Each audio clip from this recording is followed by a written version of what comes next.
Hello everyone, so I am back with the most awaited video. मुझे बहुत सारी queries आ रही थी, तो मैंने सोचा कि सबको मैं पर्सनली मैसेज तो कुछ लोगों का कमेंट का रिप्लाई मैंने किया है, बट वो बहुत डिफिकल्ट हो रहा था मेरे लिए। तो मैंने सोचा कि मैं वीडियो ही बना देती हूँ। सो स्टार्ट करते हैं। पहला मैसेज है, मैंने बीएससी स्पोर्ट्स साइंस इन बीपीएड एमडीयू से किया है, लेकिन मैम जब मैं फॉर्म फिल करता हूँ तो कोर्स स्ट्रीम में 3 ऑप्शन आ रहे हैं। तो जैसे कि मैंने लास्ट वीडियो में बताया था कि आरटीआईज फाइल हो रही हैं, पिटिशंस फाइल हो रही हैं, तो हम उनका वेट ही कर सकते हैं अभी, अगर हमारा कुछ नहीं हो पा रहा है तो। क्योंकि अगर फॉर द सेक अगर आपको फिल ही करना है तो आप किसी भी ऑप्शन में फिल कर दो, मोस्ट प्रोबेबली वो रिजेक्ट हो जाएगा। सो अगर क्योंकि उसमें लिखा है कि अगर ये जो क्राइटेरियाज मैच नहीं करेंगे हमारे साथ तो हम रिजेक्ट कर सकते हैं उसको। सो आई थिंक रिजेक्ट हो जाएगा तो कोई फ़ायदा नहीं है भरने के लिए। सेकेंड इज BA एजुकेशन भी किया है इन्होंने, और फिर से इन्होंने BPEड किया है, तो ये एलिजिबल है क्या? तो you are very much eligible for this. आप भर सकते हैं, जिसमें लिखा है कि ग्रेजुएशन विद फिजिकल एजुकेशन, तो आप उसको भर सकते हैं फॉर्म को। नेक्स्ट इज इनके पास भी ग्रेजुएशन में BA में फिजिकल एजुकेशन सब्जेक्ट है।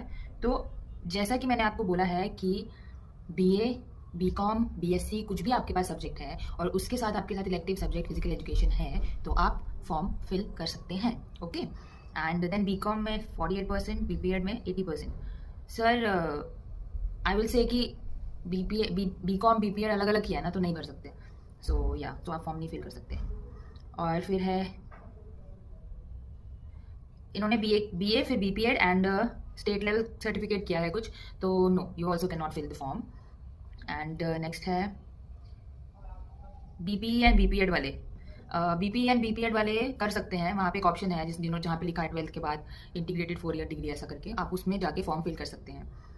Then BCom plus BPEd, sorry, BCom plus BPEd नहीं, BCom with elective subject physical education you can fill. Next is same है कि ग्रेजुएशन में BSc के साथ फिजिकल एजुकेशन सब्जेक्ट है, तो you are very much eligible to fill the form.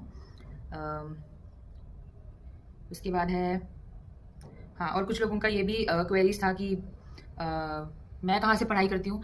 तो मैं सेल्फ स्टडी करती हूँ, क्योंकि मुझे किसी का पढ़ाया हुआ समझ में नहीं आता है। I have books, I am a good reader, और मुझे जो उनसे समझ में आता है मैं वही खुद भी पढ़ती हूँ, और अगर मेरा एग्ज़ाम है तो मैं उसी से उसी मतलब खुद ही पढ़ के और खुद एग्जाम्स देती हूँ। क्योंकि अभी तो इतना समझ आ गया है आफ्टर डूइंग MPEड की किस सब्जेक्ट में क्या रिलेशन है। किसी लोग मुझसे पूछ रहे थे कि आपने क्या किया है। मैंने BCom प्लस BPEड प्लस MPEड करके मैंने NIS किया है इन वॉलीबॉल। सो लास्ट में मैं बस आप लोगों से यही बोलूँगी कि आप लोग भी साथ जुड़िए, और इस जो हमारी लड़ाई है इसमें साथ दीजिए। कुछ बड़े चैनल्स हैं जो लीगली फाइट कर रहे हैं, उनके साथ जाइए, जुड़िए, और मेरे से भी जितना हो सकेगा मैं करूँगी। और बस इतना ही। And I will say thank you for watching the video, and I will try to keep you updated आगे भी। So keep watching.